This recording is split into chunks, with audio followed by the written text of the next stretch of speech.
Hi, this is János, it's Real World Audio, and I have a special treat today.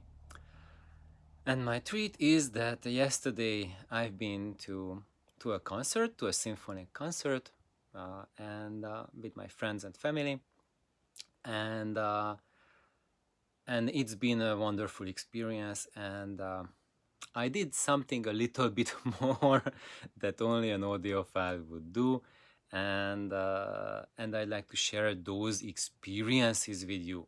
First of all, that scientific experimentation I did regarding sound pressure levels of a live symphonic orchestra, and also about experiences how one hears sound at a real symphonic event, and whether or high-end or not so high-end audio equipment do reproduce that accurately or not.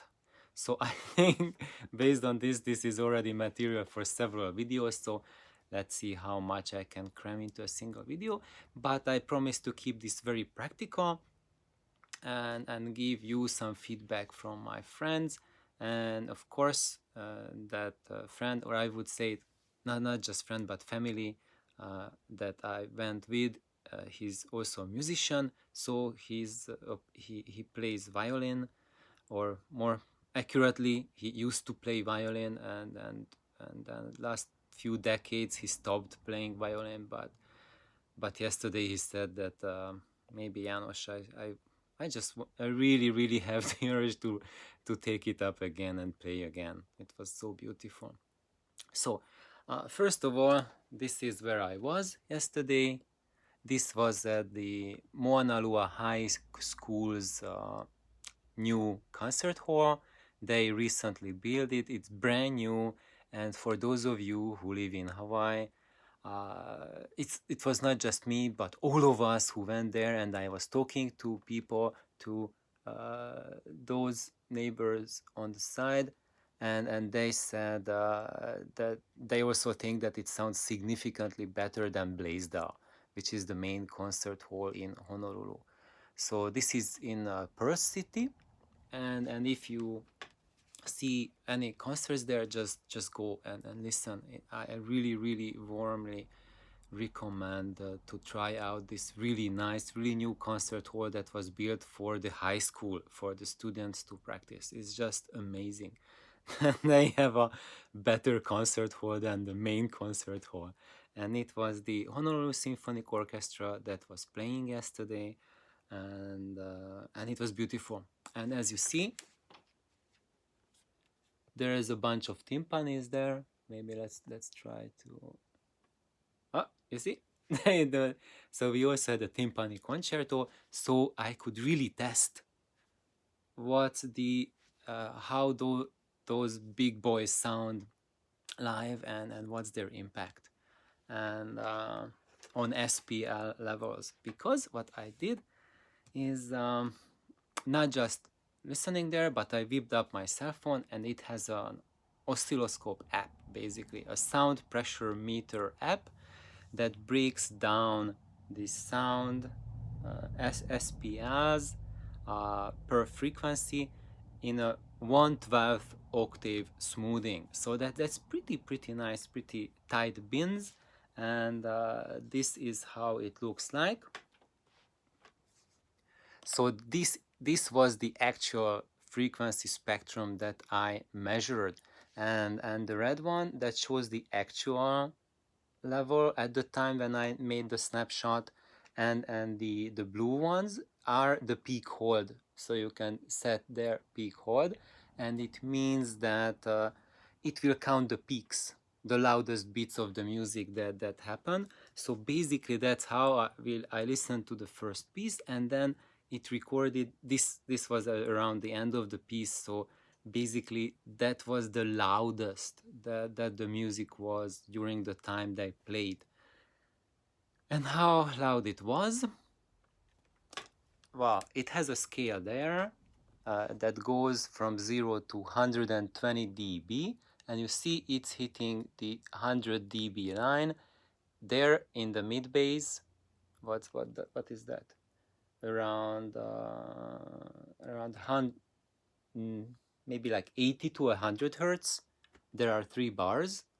They went up to about 103 dB, and so that's it. So basically, there's the audio legend that if your system can do reproduce about 102 dB SPL, then you can play all kinds of music with it at pretty loud level. And yeah, so here I measured at my listening position 103 dB peak. So that's a pretty accurate gauge that if you can reproduce 102 dB, then that's pretty good, and you'll get close to a live experience. Of course, that's not counting compression, whether it's as good as the real one, because you need headroom in your stereo to not to compress the dynamic peaks, to not to compress the transients. And also here my cell phone's app and your cell phone, and they are not calibrated measuring devices. So I don't know whether how accurate this is. Like, is it accurate to within the dB or maybe 10 dB off? I don't know. And at this point, really, I don't even care about it. I did that so that I calibrate this iPhone. So I took the measurement. So now I have a measurement what the phone measures live. And when I measure it at home, I can compare it to the live snapshot. And I'm not comparing arbitrary numbers like, is it truly 100 dB or is it really as loud as an fictional orchestra? No.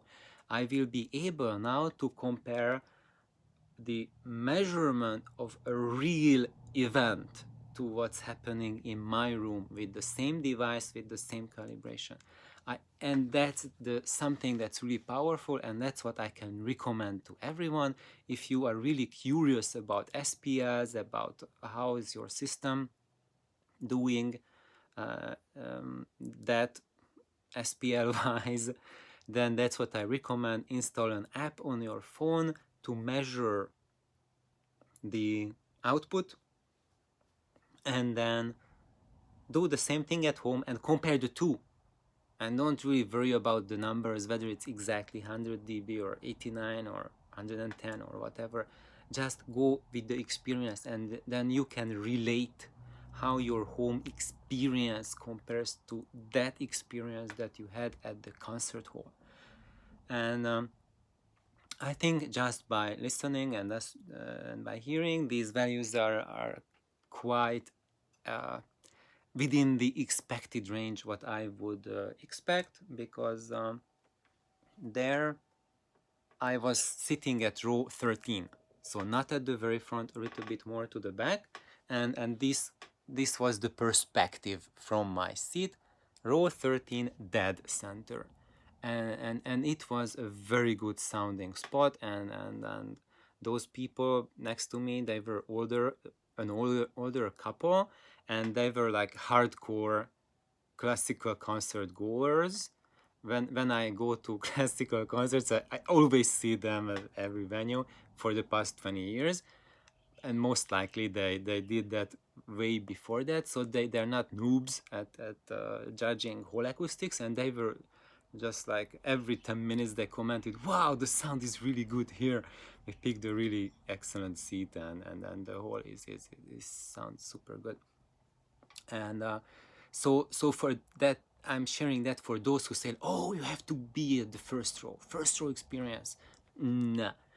As you see, these couple who've been going to the classical, to the symphony concerts for their whole life, for maybe like half a century, they picked row 13. And those people in general who are really knowledgeable about music, they pick a seat around there, around like row 10, something like that. Never in front of row 7. That's something that you pick maybe once or twice to just experience it, but the best seats are around a little bit behind the middle. So here we had 20 rows, and this was row 13, and I think that might have been the best seat in the house. Although I have to really do some more listening and more exploration of this whole, but what I heard was extremely satisfactory. So do not sit on the train of first row. You must, that the salesman push on you, or audio salesman. Oh, I have to hear the first row experience, because uh, it's totally irrelevant, I think, to me, as someone who's been actively listening to classical music, going from age like 5, as early as I knew my brains, and as soon as I could put on music onto a record player or cassette tape, or to turn in radio station, I tuned into classical music as a kid.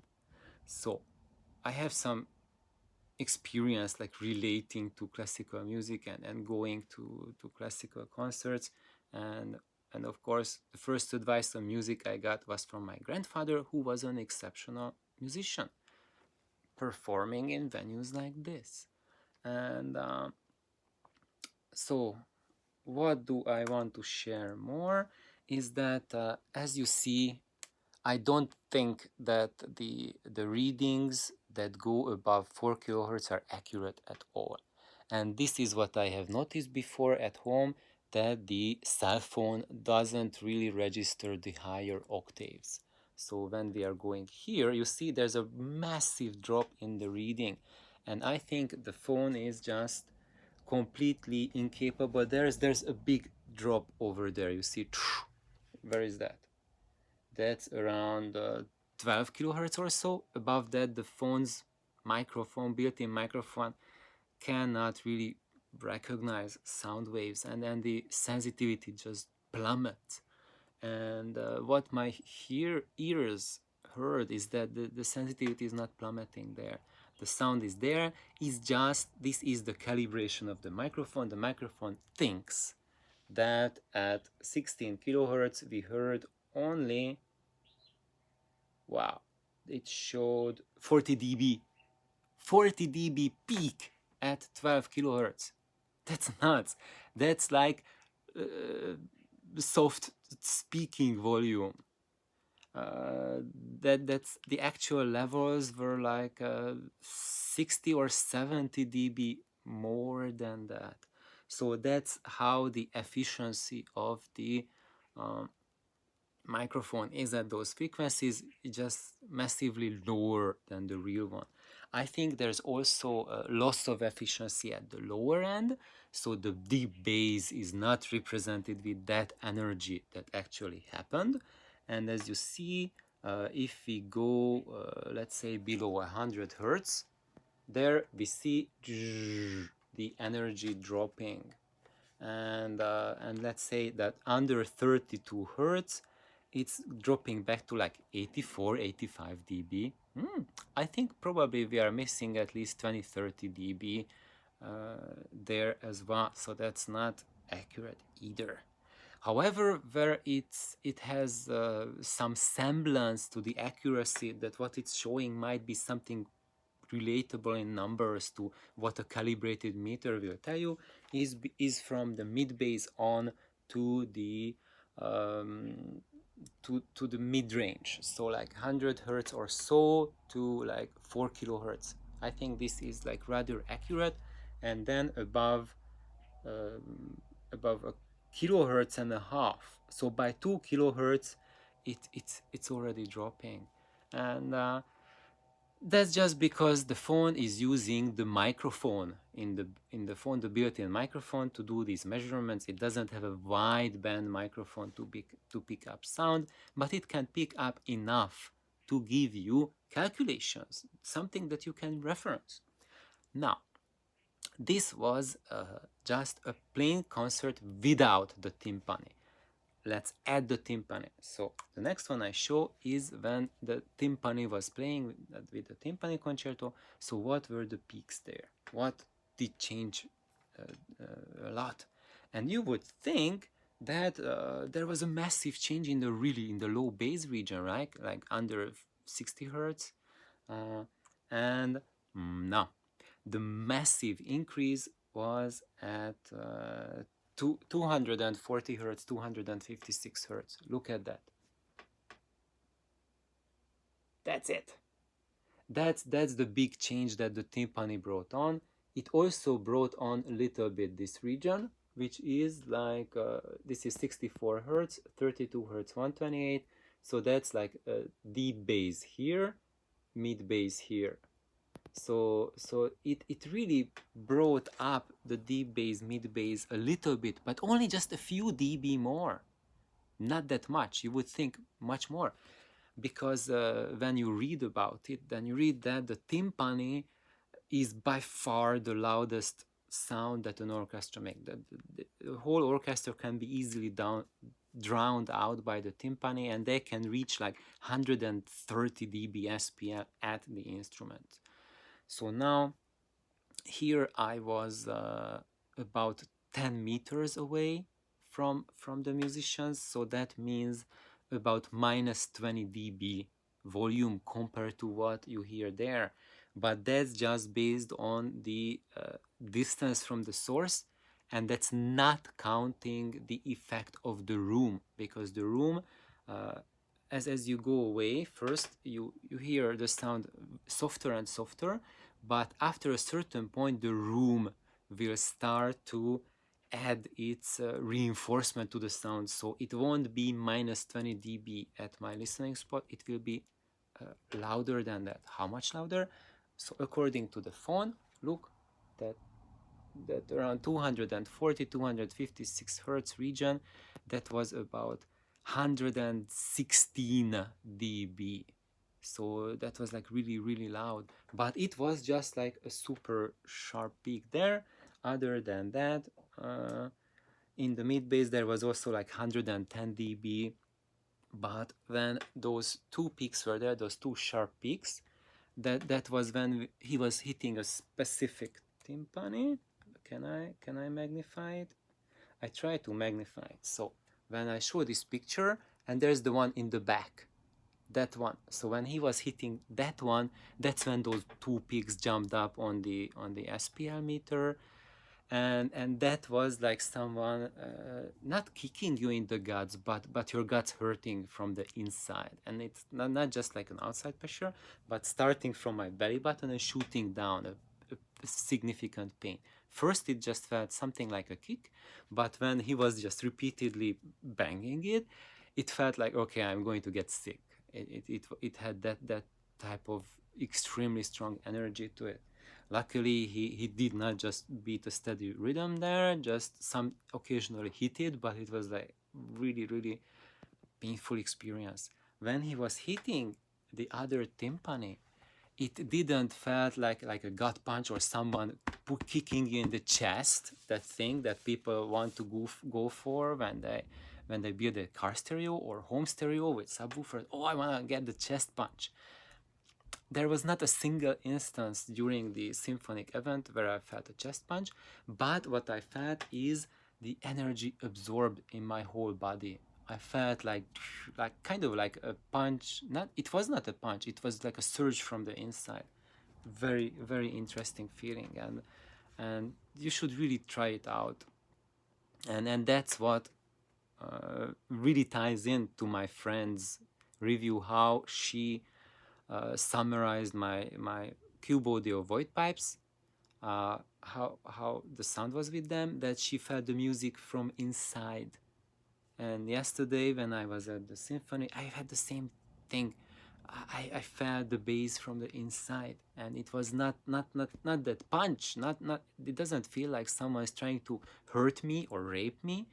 That's what we get from the traditional setups that you hear, that, oh, I feel the bass punch, but that's something like really rough, really uncultured, really unrefined.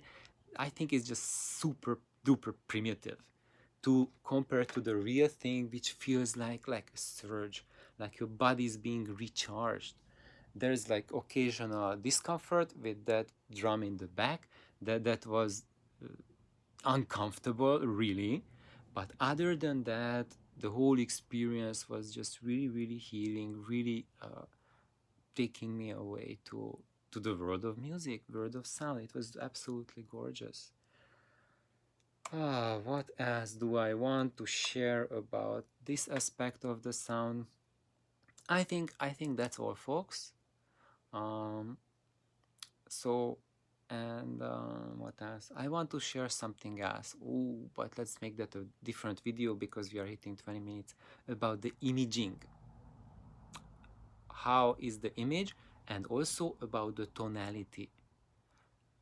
How does an actual orchestra experience sound? Does it sound colored, or does it sound clinical? How about the tonality? Is it neutral, flat? So, and how about the imaging? Is it very wide stereo image, or is it more like a mono image? Let's explore that. Bye bye.